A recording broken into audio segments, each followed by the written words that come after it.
자, 최근 이슈가 되고 있는 AI 국민 배당금, 그 내용이 무엇이든 상관없이 국가 경제도 살리면서 우리들의 노후도 훨씬 따뜻해질 수 있다면 너무너무 좋겠죠. 그런데 이렇게 하면 누구든 AI 국민 배당금을 받을 수 있습니다.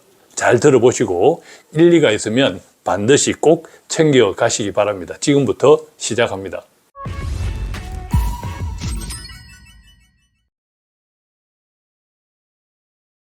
자, 오늘은 모처럼 구독과 좋아요 그리고 공유하기부터 클릭하고 시작할까요?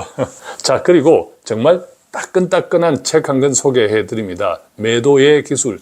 주식은 누구나 살 수 있습니다. 그런데 돈이 되고 안 되고는 팔 때 결정이 납니다.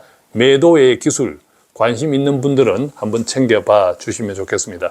자, 청와대 김용범 정책실장이 말했다는 AI 국민 배당금 때문에 경제와 주식은 물론 정치권까지 시끌벅적합니다. 그는 이렇게 말했습니다. AI 인프라 시대 과실은 특정 기업만의 결과가 아니고 반세기에 걸쳐 전 국민이 함께 쌓아온 산업 기반 위에서 나왔기 때문에 그 과실의 일부는 전 국민에게 구조적으로 환원돼야 한다고 했습니다. 그러면서 이것을 국민 배당금으로 이름 붙였는데 이 같은 발언이 알려진 그날 오전에 코스피는 급락했습니다. 세계적인 경제 전문지 블룸버그는요, 이 같은 현상, 코스피가 그날 급락한 현상을 삼성전자, SK하이닉스와 같은 반도체 기업들의 이익을 재분배 압박, 자, 그 압박을 키웠기 때문에 급락했다고 보도했는데요. 물론 문제가 된 이후에 김 실장은 AI 국민 배당금이라는 것이 기업 이익에 대한 새로운 횡재세를 도입하자는 것이 아니라 AI 붐으로 늘어난 초과세수, 법인세가 늘어나겠죠. 초과세수를 활용하자는 의미라고 해명하면서 그날 코스피는 다시 제자리로 돌아왔지만 여기서 우리가 정말 중요하게 생각해야 하는 것은 김 실장이 말한 AI 국민 배당금이라는 것이 반도체 기업들에 대한 새로운 세금을 도입하자는 것인지 아니면 그가 해명한 대로 초과세수를 활용하자는 것인지와 상관없이 앞으로 전개될 AI 시대에는요, 기업들의 초과 이윤 자체가 관련 기업 주주와 핵심 엔지니어 등 소수에게 집중된다는 사실입니다. 자, 최근에 이슈가 되고 있는 삼성전자 반도체 부분 종사자들이 수억 원의 성과금을 요구하면서 갈등을 일으키고 있는 것이 정말 좋은 사례인데요. 즉, 앞으로의 경제는 그동안 우리가 알고 있었던 낙수 효과라는 것이 형편없이 줄어듭니다. 예를 들어 총 2만 가지 부품이 필요하다는 자동차 산업을 보겠습니다. 각종 부품의 협력 업체는 말할 것도 없고 자동차를 판매하는 과정, 또 심지어 대출, 그리고 보험에까지 경제에 미치는 파급 효과가 엄청납니다. 물론 지금은 전기 자동차로 전환하면서 그 같은 효과 역시 반감되고 있습니다. 자, 그런데 자동차 산업에 비하면 반도체 파급 효과는 아주 적습니다.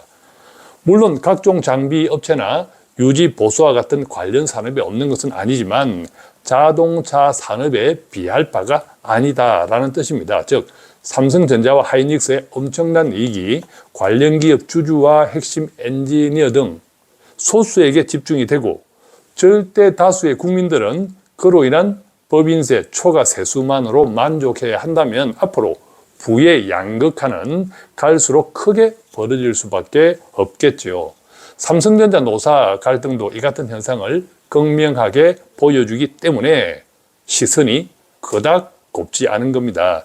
자, 여기서 우리는 최근의 주식시장, 구체적으로는 미국과 한국 그리고 대만의 주식시장을 앞으로의 우리의 노후, 구체적으로는 청와대 김용범 정책실장의 AI 국민 배당금과 관련해서 분석할 필요가 있는데요. 예컨대 지난 1년 동안 한국 코스피는 몇 배나 올랐죠. 그런데 중요한 것은 오른 종목보다 내린 종목이 3배 이상 많다는 점입니다. 즉 코스피가 오른 것을 한국 경제가 좋아졌다고 착각하면 안 된다라는 뜻입니다. 미국 나스닥도 마찬가지인데요. 인텔, AMD 등 CPU와 반도체 관련 주식 및 빅테크 기업들이 시장을 주도했습니다. 대만은 더 심각한데요. 2026년 5월 기준 TSMC 잘 아시죠? 세계적인 반도체 기업입니다. TSMC가 대만 주식시장에서 차지하는 시가총액 비중은 한국의 삼성전자, 하이닉스를 합한 것처럼 대략 50% 전후 수준입니다. 즉 TSMC 한 종목의 주가 변동이 대만 주식시장 전체의 등락을 결정짓는 구조다 이 뜻입니다. 자, 그런데 이 같은 현상은요, 최근 미국, 한국, 대만의 주식시장을 지배하고 있는 공통된 현상이기도 합니다. 물론 덩치가 훨씬 큰 미국은 그런 종목들이 한국이나 대만보다 훨씬 많다는 것만 다를 뿐이지 AI와 반도체로 국한되어 있다는 것은 거의 비슷합니다. 자, 그래서 우리는 앞으로 부자 될 일만 남았을까요? 전혀 그렇지 않습니다. 구체적으로 대만의 사례를 가지고 설명해 보겠습니다. 올해 대만의 1인당 GDP가 4만 달러를 넘어설 것이라는 전망이 나오고 있습니다.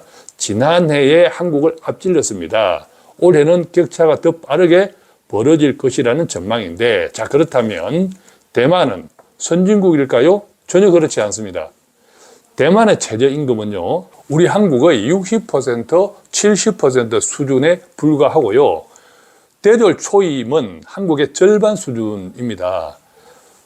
합계 출산율도 한국보다 낮습니다. 한국은 0.8명인데 대만은 0.7명입니다. 자, 그렇다면 1인당 GDP가 지난해 우리나라를 추월했고 올해는 그 격차가 더 벌어진다고 하는 대만의 대다수 국민들이 우리 한국의 국민들보다 더 가난하다는 것은 어떻게 설명해야 할까요? 바로 부의 양극화 때문입니다. 즉 TSMC 반도체 관련 기업과 종사자들만 부자지 그 외에 다수의 국민들은 가난하다라는 뜻입니다. 자, 그러니까 우리가 정말 걱정해야 할 것은 1인당 GDP가 아니라 극심한 양극화로 일부 호황산업군의 종사자들만 이익의 대부분을 챙겨가고 나머지 일부를 다수의 국민들이 나누어서 갖는 현상입니다. 그것이 앞으로의 경제와 우리들의 다 큰 자녀들을 포함한 노후소득을 결정합니다. 자, 그렇다면 어떻게 해야 할까요? 자, 일반적으로 소득보다 지출이 많아지는 퇴직, 특히 노후의 돈은 액티브, 즉 적극적으로 관리하기보다 패시브, 보수적으로 관리해야 한다고들 말합니다. 자, 그런데 그 같은 생각은 돈에 영향을 미치는, 구체적으로 경제에 영향을 미치는 외부 변수들이 앞으로도 수십 년 이상 안정적이거나 고정되어 있을 것이라는 기대가 깔려 있습니다. 반대로 이 같은 전제가 틀어지면 보수적인, 즉 패시브한 돈 관리가 오히려 위험을 자초할 수 있습니다. 사실 저도 앞으로 10년, 20년 뒤에는 세상이 어떻게 변해 있을지 모르겠습니다. 그만큼 빠르게 바뀌고 있기 때문인데요. 실제로 AI 기술 혁명은 이제 기껏 초입에 들어섰고 흔히들 피지컬 AI로 일컫는 시각, 청각, 언어를 동시에 처리하는 실시간 멀티모달의 시대를 향해 질주하고 있습니다.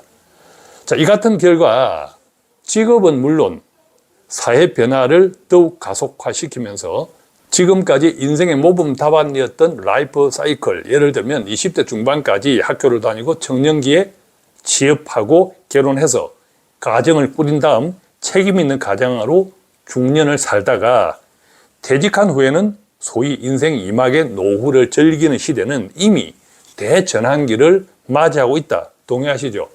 이것은 스스로 통제하기 힘든 외부 환경의 변화로 인해서 지금 내가 가진 돈이 많든 적든 언제든 뒤집힐 가능성이 커지고 있다는 뜻이기도 합니다. 그런데 정말 다행인 것은요, 퇴직 그리고 노후는 인생의 종착지가 아닌 출발점에 불과하다는 사실입니다. 이것은 우리 주변에 고령자들이 많아지고 있는 현상에서도 느낄 수 있는데요. 예컨대 50, 60에 퇴직하더라도 그때부터 100세까지는 무려 반세기 가까운 시간이 남습니다.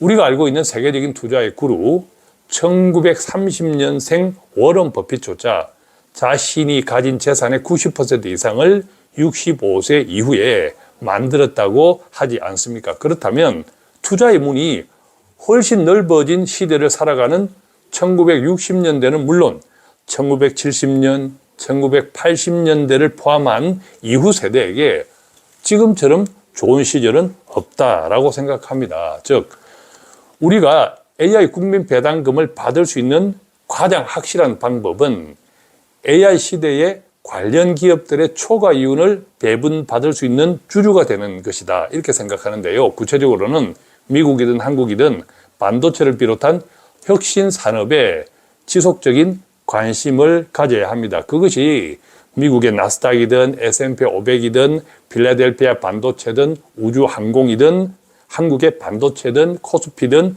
중국의 테크 산업 또는 휴머노이드 로봇 산업이든 상관없이 정말 여윳돈이라면 자신의 재정 형편에 따라 투자에 더 많은 관심을 가져야 합니다. 그것이 AI 국민 배당금, 구체적으로 반도체 기업들에게 새로운 세금을 도입하는 것이든 관련 기업의 법인세, 초과 세수를 활용하는 것이든 그런 것과는 전혀 상관없이 우리 스스로 AI 국민 배당금을 챙길 수 있는 방법이 아닐까 생각합니다. 그러니까 지금 혹시 1950년대 생이시라면 투자에 조금이라도 관심을 가지시고, 또한 지금 1960년대 생이시라면 투자에 조금 더 관심을 가지시고, 만약 지금 1970년대, 1980년대 생이라면 투자에 더 많은 관심을 가지면 좋겠습니다. 고맙습니다.